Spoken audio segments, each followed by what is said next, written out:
Hello everyone and welcome to my bold and beautiful update channel. I hope today fantastic for everyone. Please hit the subscribes button and give this video thumbs up. Taylor is putting up a strong fight, but Ridge's future is still uncertain. As a natural force constantly torn between love, loyalty, and legacy, Ridge Forrester's future on the bold and the beautiful has always been as turbulent as the waves of the Pacific Ocean slamming against the Malibu cliffs. The stakes feel bigger than ever now that he is on the verge of making yet another decision that will change his life. Ridge's future is unclear since Taylor Hayes is working tirelessly to solidify her status as his endgame and because Brooke Logan's shadow is still hanging over his heart. This isn't simply another chapter in the never-ending Ridge vs. Bridge story, it's a struggle for Ridge's soul that has him face his own shortcomings, the broken dynamics of his family, and the ghosts of previous relationships. Once the calm voice of reason, Taylor has transformed into a warrior queen who uses all of her tools, emotional blackmail, maternal guilt, and nostalgic seduction, to keep Ridge from re-entering Brooke's sphere of influence. However, Taylor runs the danger of offending the man she is battling to maintain in her desperate attempt to recapture their happily ever after, revealing the shaky basis of their revived passion. Ridge's hesitancy, meantime, puts his children against one another and jeopardizes the empire his father established, endangering the fragile harmony of the Forrester family. One issue looms over Los Angeles like smog as the tension builds. Will Ridge ever be able to fully break free from Brooke Logan's allure, or will his destiny, and the future of Forrester Creations, always center around her? As soon as Taylor got back to Los Angeles, she launched an unrelenting effort to get Ridge, establishing herself as his safe haven in the midst of Brooke's alleged betrayals. Reminding Ridge of their shared past as college sweethearts, their relationship as parents to Steffy, Thomas, and the late Phoebe, and the stability she offered in contrast to Brooke's instability were the first subtle aspects of her approach. However, Taylor's strategies became more aggressive as Brooke started her own comeback, taking back her voice, career, and confidence. By portraying Brooke's independence as irresponsible and her mother protectiveness as meddling, she turned Ridge's fears into a weapon. In one crucial scene, Taylor cornered Ridge in his office and said, "Brooke will always choose herself, or Bill Spencer, over you," changing her tone from one of tenderness to one of tact. "But I've always put our family first." It was a brilliant line that cleverly revived Ridge's resentment of Brooke's alliance with his enemy while recalling their years of co-parenting through tragedy. But emotional warfare hasn't been the only way Taylor has manipulated others. She has deliberately allied herself with Steffy in order to increase her authority by taking advantage of their daughter's contempt for Brooke. "Mom is your soulmate, Dad," was Steffy's motto. "Brooke is just noise," has turned into Taylor's catchphrase, a way to stifle Ridge's residual skepticism. However, Taylor has found it most difficult to market herself. Taylor's sudden decline into cunning has unsettled even her most ardent fans. Taylor was once the picture of poise under duress, a psychotherapist and loving mother who exuded warmth. For many fans, her partnership with Sheila, of all people, to damage Brooke's reputation was too far gone, revealing the extent of her moral lapse. Ridge felt deeply betrayed when he learned that Taylor had been circulating false information about Brooke's instability. "When did you start playing dirty?" With obvious distaste, he demanded. Taylor's justification, "I did it for us," sounded flimsy, indicating that her defense of Ridge had damaged the moral fiber that formerly guided her. Their kids have taken notice of this deterioration. Ever the wild card, Thomas has started to doubt Taylor's intentions, cautioning her that turning into Brooke isn't the way to beat Brooke. Even Taylor's fiercest ally, Steffy, has displayed glints of anxiety, especially when Taylor's interference threatened to upset Hope's custody agreement with Douglas, which directly affects Steffy's niece and nephew. Although Taylor's character has gained exquisite complexity as a result of her transition from healer to hustler, her victory has also become more pyrrhic. The creases on Ridge's face are a testament to the price of this struggle. He's become a guy immobilized by his own past, caught between two women and two incarnations of himself. His bond with Taylor stems from shared trauma, parenthood, and the reassuring myth of what could have been. Recent episodes have emphasized his emotional whiplash. One moment, he's lovingly recalling their early days at UCLA with Taylor. The next, He's looking at Brooke across the room at Il Giardino, their electricity blazing like a live wire. His love for Brooke is instinctive, a magnetic force that defies reason. In order to remind viewers that Brooke is more than just a past romantic interest, the show has deftly paired these moments with flashbacks to significant bridge events, such as their first kiss at Big Bear, their impromptu Parisian wedding, and their vows renewed atop a mountain in Big Sur. Ridge's pride, however, continues to be his weakness. Taylor's clinginess stifles his drive for independence, while Brooke's recent independence hurts his ego and increases his concern that she no longer needs him. Ridge has resorted to his default mode, retreat, because he is caught between these two extremes. Escapism is seen in his abrupt business trip to Milan, which was supposedly taken to supervise Forrester's European expansion. It is a metaphor for his incapacity to face the catastrophe he has created. The empire of the Forrester family is also at risk.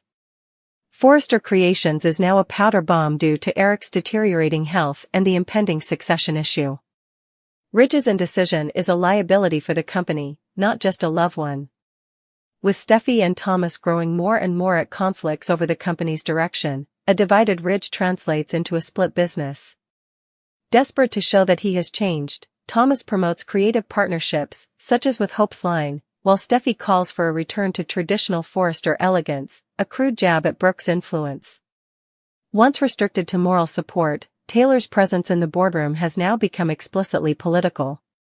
In order to marginalize Brooke, she has positioned herself as Steffy's advisor and is whispering tactics that support her own goals. However, this power move could backfire. Brooke's enthusiasm for the company has been rekindled by her renewed concentration on her Brill lingerie line, which is a throwback to her early days as Eric's protégé. Additionally, her partnership with Hope on a sustainability project has received recognition in the boardroom. Taylor would be devastated if the family supported Brooke as the temporary CEO if Ridge is unable to lead. There have been intense fan reactions to this arc. #Team Brooke supporters argue that Taylor's Machiavellian turn undermines her legacy and that Ridge's destiny has always been intertwined with Brooke's, while pro-Taylor factions contend that she deserves her chance at happiness after years of playing second fiddle to Brooke and that her cunning is justified in a world where nice girls finish last. A rising number of viewers, meanwhile, demand a third choice, a future free of Ridge for both women. In a tantalizing, although unlikely, turn of events, one fan tweeted, "Let them ditch Ridge and take over Forrester together." In the end, Ridge's hesitancy reflects the identity problem of the show. In order to adapt to a shifting television landscape, The Bold and the Beautiful must strike a balance between its legacy, the epic love storylines, the family feuds. Ridge's decision is whether the show welcomes reinvention or clings to nostalgia, not merely Taylor versus Brooke. While Brooke's development suggests a future in which women aren't defined by their romantic relationships, Taylor's struggle represents the desperate need to maintain the past. Ridge's decision is still frustratingly elusive as he looks out over the Milan skyline, Taylor's entreaties, and Brooke's silence reverberating in his head. There is no doubt, though, that the course he takes will have a profound impact on Los Angeles, permanently altering alliances, relationships, and the Forrester legacy. And in typical soap opera form, the one certain is that a happy ending will always be a mirage, glimmering, alluring, and just out of grasp. For doing this, Ridge Forrester is a cold narcissist. As a devoted father, a wounded artist caught between two great loves, and the heir to the Forrester dynasty, Ridge Forrester, the sulky patriarch of The Bold and the Beautiful, has long been portrayed as a romantic hero. Ridge is, at his core, a cold narcissist whose actions are motivated by an insatiable need for control, adoration, and self-preservation rather than love or devotion, as revealed by previous storylines that have peeled back the layers of his meticulously constructed persona. A habit of emotional manipulation, gaslighting, and ruthless disrespect for anybody who threatens his frail ego is evident in the way he treats Brooke Logan, Taylor Hayes, and even his own children. Ridge's actions go beyond simple soap opera villainy. They depict a guy who is pathologically incapable of true empathy, accountability, or growth. He does this by using his affections as a weapon to keep control over the women in his life and by destroying relationships that challenge his domination. Although the term narcissist is frequently used in a nonchalant manner in popular culture, Ridge's behavior is alarmingly consistent with the clinical characteristics of narcissistic personality disorder. In addition to demanding constant loyalty from people around him, he displays grandiosity, entitlement, and a lack of empathy. Think of his ping-ponging between Brooke and Taylor over several decades. Ridge's actions are more about possession than emotion, despite the show's romanticization of this as an epic love triangle. He alternates between the two women to make sure neither of them ever truly moves on from him, not out of unwavering love. Ridge punishes Brooke by running away to Taylor, claiming that his desertion was her failure, after she regains her independence by regaining her career, confronting his charges, or even momentarily re-establishing contact with Bill Spencer. In a same vein, he dismissively waves Taylor away when her morals, or previous cunning, annoy him, withdrawing to Brooke's sphere of influence while portraying himself as the victim. This is emotional hostage-taking, not romance. Ridge ensures his dominance in both women's lives by keeping them constantly unbalanced, which feeds his ego as they try desperately to fix him. Ridge's behavior of Brooke following their most recent breakup is the clearest example of his narcissism. Ridge used her guilt about Thomas's manipulation of Hope as an excuse to end their marriage after years of accusing her of every failure in their union, from her brief partnership with Bill to her doubts about Thomas's ability to change. Instead of working together to resolve their problems, he gave a series of sarcastic monologues in which he framed Brooke's maternal protectiveness as meddling and her trauma from previous betrayals as paranoia. When Brooke attempted to defend Hope's boundaries with Thomas, Ridge turned her worries into evidence of her unhinged behavior while downplaying Thomas's involvement in controlling Douglas and gaslighting Hope. Ridge was able to avoid responsibility by using this traditional narcissistic strategy, which involved projecting his own shortcomings onto Brooke and redefining himself as the victim. Instead of being motivated by love, his following reunion with Taylor was motivated by retaliation, a public humiliation intended to punish Brooke for questioning his authority. Beyond his romantic relationships, Ridge's narcissism taints his interactions with his kids. By fostering Steffy and Thomas into obedient enablers, he has rewarded their mindless loyalty and marginalized anyone who challenges him. Desperate to win her father's favor, Steffy has turned into his main propagandist, repeating his stories about Taylor's piety and Brooke's toxicity. Thomas, who is particularly vulnerable due to his mental health issues, is tricked into thinking of Ridge as his only savior, a tactic Ridge uses to maintain Thomas's dependence and obedience.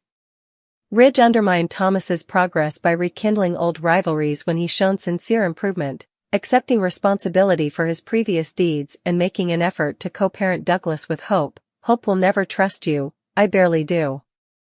This is control, not rough love. Ridge makes sure his kids stay emotionally attached to him and center their lives around his whims by maintaining Thomas's insecurity and Steffy's hostility toward Brooke. Ridge's leadership position at Forrester Creations is blatantly egotistical. He was given his position by birthright rather than talent, and his leadership is characterized by snap judgments, trivial power struggles, and a lack of cooperation. In sharp contrast to Brooke, who encouraged Eric's goals despite their complex past, Ridge reacted angrily to the idea of sharing creative control when Eric suggested growing the company with a heritage line, rejecting his father's vision as out of date. Ridge's recent power grab highlights his brutality by using Eric's deteriorating health to keep him out of the picture. He presents this revolution as protecting the family, but his arrogant behavior at board meetings and contempt for opposing viewpoints expose his true motivation, which is an insatiable desire for power.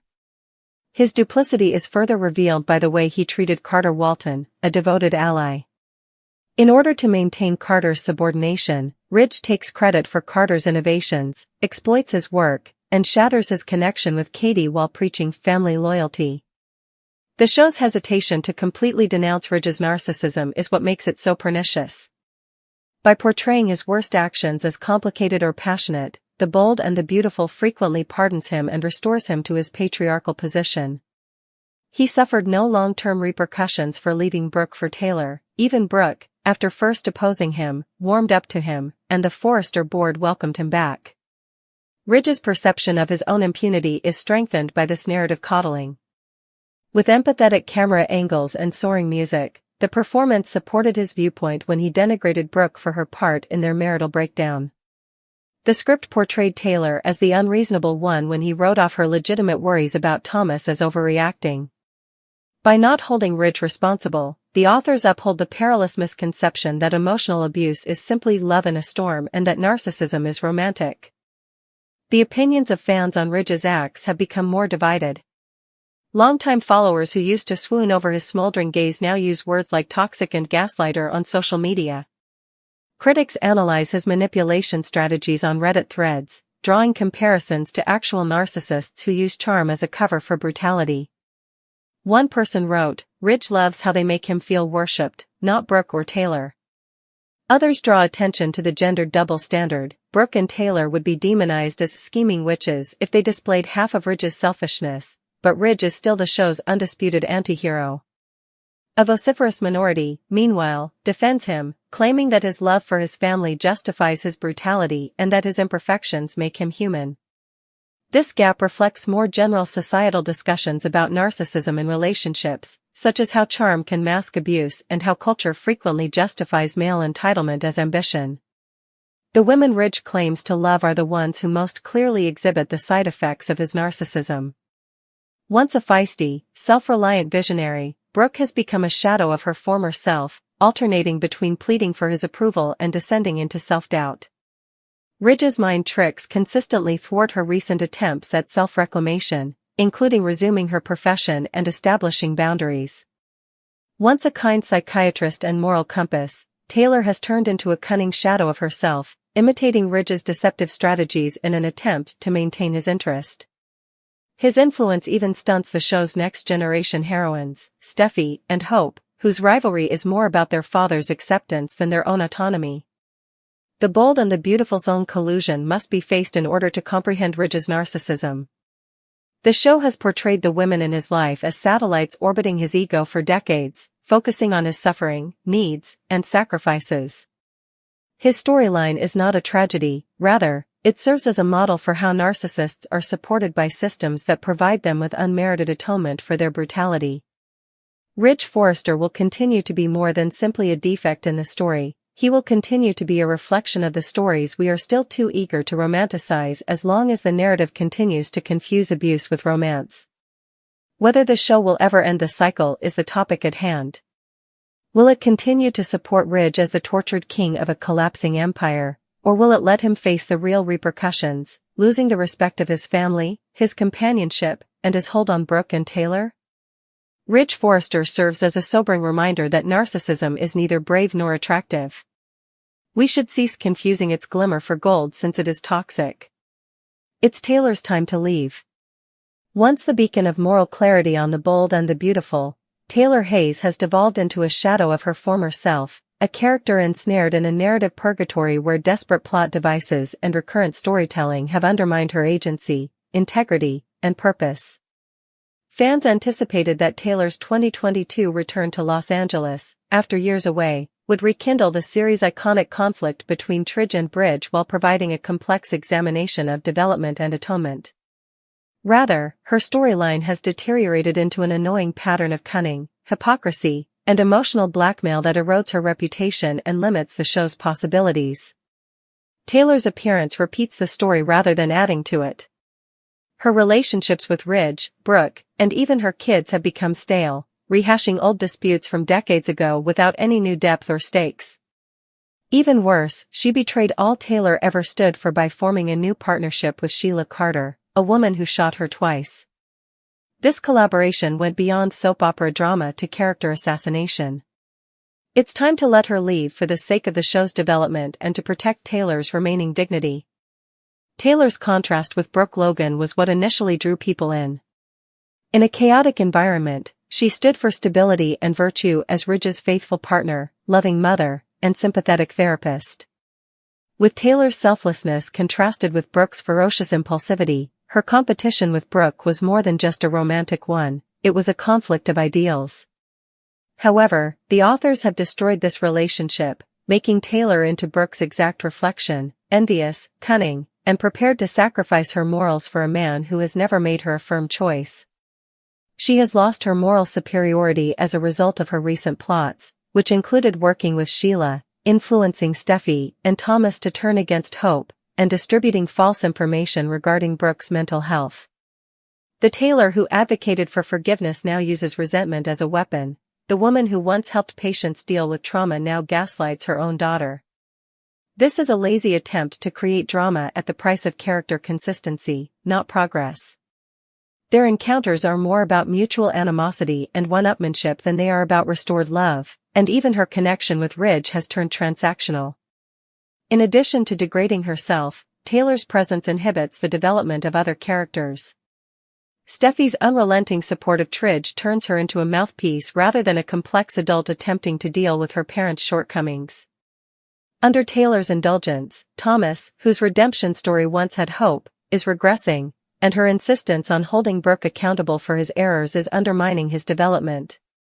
When compared to Taylor's decline into pettiness, even Ridge, who has already come under fire for his narcissistic flip-flopping, appears worse. Her departure might compel these characters to face their own agency. Ridge might finally face his history of emotional abuse instead of escaping behind the myth of the two great loves. Thomas could accept full responsibility without Taylor's intervention, and Steffy might reconcile her romanticized perception of her parents with reality. Most significantly, B&B would be able to escape the Ridge versus Bridge impasse that has dominated the program for 30 years if Taylor left. The competition is now a stale rehash that saps the vitality from more recent plotlines like Hope's aspirations to pursue a career in fashion, Finn's involvement with Sheila, or Luna's enigmatic history. Taylor's legacy would be honored while making room for new conflicts if she were allowed to leave gracefully, possibly to resume her career overseas, make amends with her estranged son Jack, or even give her life to save Steffy or Douglas. Her absence might also reinterpret Brooke's path, pushing her to go past the label of other woman and consider pursuing interests or relationships outside of Ridge's sphere of influence. It is unacceptable for Taylor Hayes to remain a plot device in a story that has outgrown her. Her departure would be more than just a conclusion, it would be a gesture of narrative mercy that would allow the program to go forward and let viewers remember her as the strong, independent heroine she once was. After all, knowing when to let go is sometimes the bravest decision, both in life and in soap operas.